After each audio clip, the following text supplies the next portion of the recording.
morning, welcome back to the Adventures of Mac and Anthea.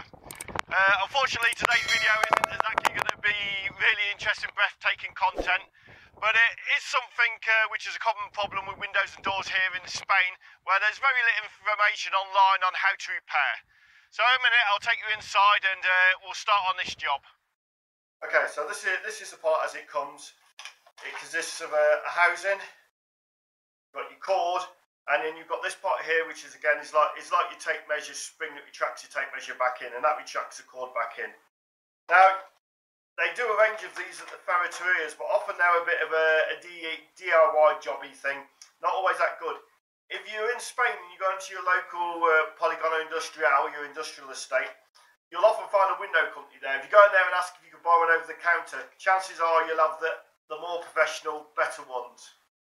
Now, you can get all the components for this separate. You buy the housing separate, you can buy this spring-loaded section separate, and you can buy the cord separate. But to fit them all these parts separately does require a lot more difficult, a lot more time, a lot more effort. And chances are, if your cord has gone, your spring's on the way out as well. And there's been occasions when I've replaced the cord only for within a couple of months, having to have it all apart again and replace the spring. And in the end, it ends up being a lot more expensive. I normally pay about €10 for one of those, so it really isn't worth the messing about. Okay, I hope you're seeing this like this camera. What they always have is the roller shutters always contained inside this unit at the top here. Sometimes this cord goes in through the bottom here. Sometimes it actually goes through this cover. The thing you've got to remember is if it goes through the cover here, you've got to remember to thread this cord through before you assemble it all again. It's a bit like replacing the plug and not remembering to put the plug cover on the cable first. You know, you'll end up having to take it all apart again. So first of all, you want to take this cover off. It normally prizes off. As with everything, these are they're normally quite old. It's plastic. If it doesn't work straight away, more force is not the answer. You know, just take a step back and look and see why it's not coming apart, because a lot of these windows are old profiles. And if you break it, there's a good chance you're not going to get a replacement unit. Okay, so as you can see, this cord passes up through here, goes up into here on a sort of a roller wheel, and then it's got this shield on here. This bit is your biggest enemy in this job. We'll come back to that in a minute. Okay, so what we're going to do is we're going to let this roller shutter all the way down, let it roll down there, so it's fully closed. Okay, then you roll back these units and detach the roller shutter from this main roller here. Okay, so we pinch these together and they just slot out.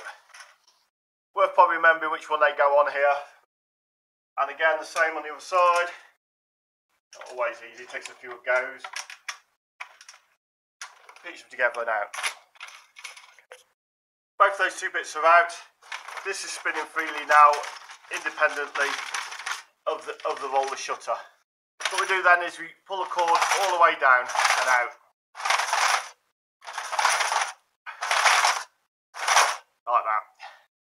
Okay, so as is often the case, the Ministry of Crap Design have been ahead of us here and designed this little plate to go on top of here with near impossible screws to get out. Now, if you remember nothing else from this video, this is the most important part. There's a screw here, there's a screw up at the top here, and one sort of tucked right in underneath there. You really need to make sure you've got a really sharp screwdriver that fits heads of the screws properly so you don't round them off, because you only get really one shot at that, and if you don't get that right, that plate's not coming off, and you then have to do, which is basically sort of not an ideal botch.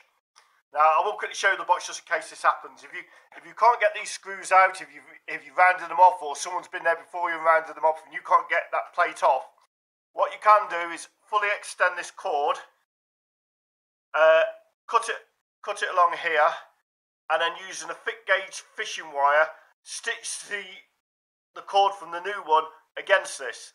Then what you do is you just roll it back as many turns as you need to get the new cord going round this wheel inside here a couple of times, get that rolling back round there, and then assemble it all back up again.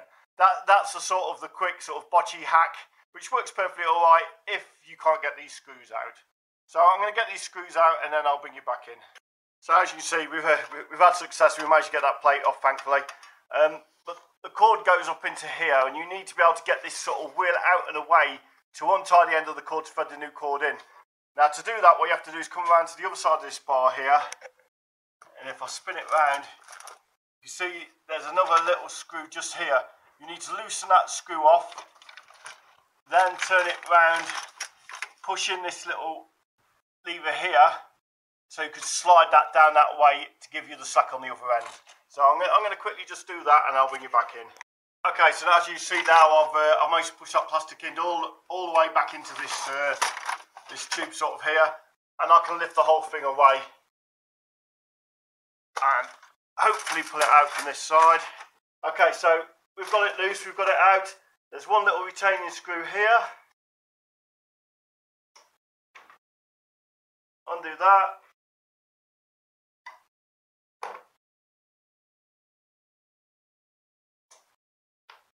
And then the end roller should come out. Okay, there you go. Okay, so as you can probably see there, you can just see that little knot in there, which needs to come out. Really crap design, you know. They could have made that a hell of a lot more easier to replace the cords, especially as it's a fairly common problem that keeps breaking, but obviously someone in their infinite wisdom decided to make it a hell of a lot more complicated than it needs to be. So we'll get the new part and get that fitted, and we'll take it from there. So this part's normally already out because, of course, you've taken the old one with you as a pattern for the new one. Really easy. Slide it in.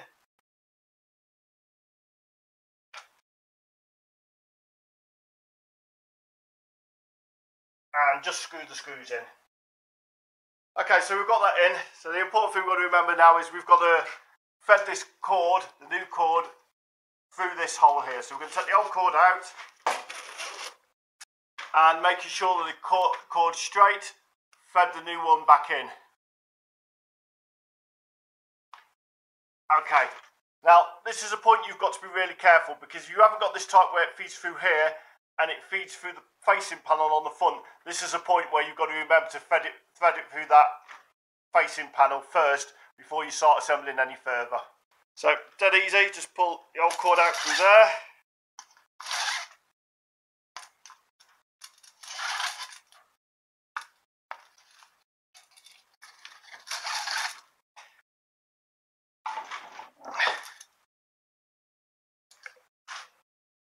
Thread the new cord in.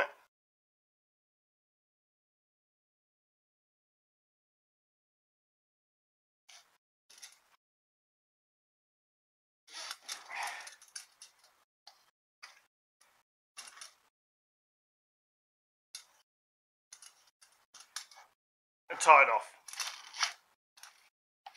So you can see we've got that in the bottom, up through there, up through the top, back along, and then threaded through and knotted with this wheel pointing in the correct direction.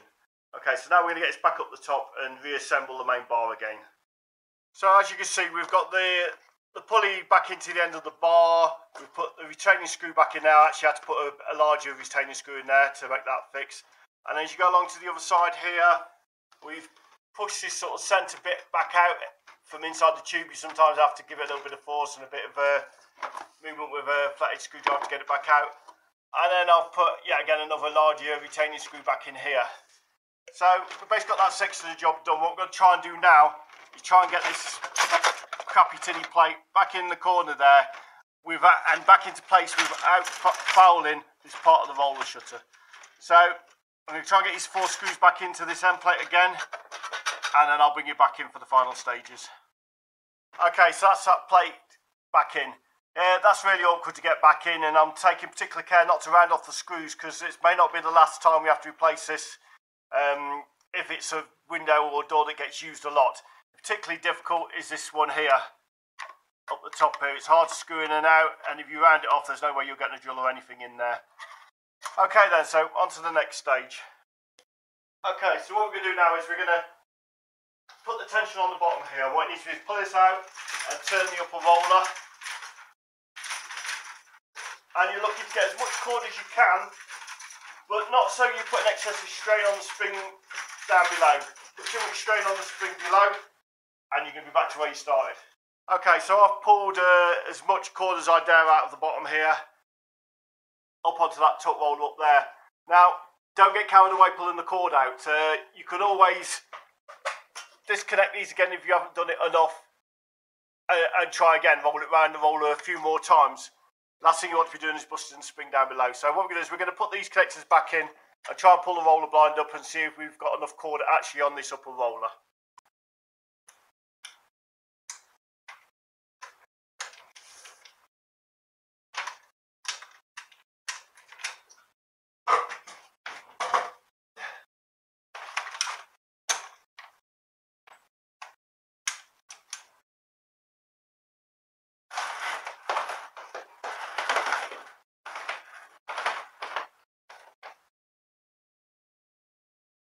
Okay, so as you can see, we've got more than enough roller there.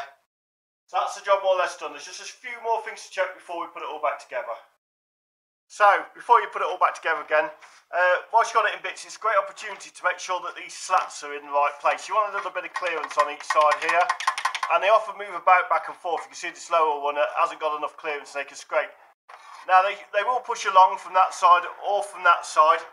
It's a good idea just to wiggle them up, roll them up a little bit, adjust them a bit more, roll it up a bit more, and gradually go up until you've done the whole blind from top to bottom, and you've got an even spacing both sides, so when you're drawing the shutter up and down, it's not catching on the frame. Okay, so that's all done. We've adjusted the little gaps at the end of the shutters and tried up and down the frame a few times. We've taken the opportunity to have a good clean up here because he's always full of dust and insects and God knows what else.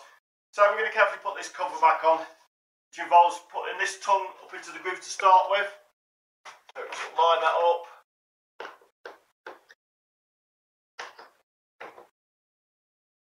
Firm jab with the palm of the hand's normally enough. You see, you don't want to be bashing it with a hammer. All the way along. Taps into place, and then here, back the other way. Job done. Okay, so that's that job done. I know it's not the most breathtakingly interesting content in the world, but it's one of those jobs that's really easy when you know how to do it, but could be a real pig and get messed up really easy when you don't. So hopefully that video is going to be of some use to some people out there. I hope you enjoyed it for what it is. Please hit like and subscribe, and I'll see you next time.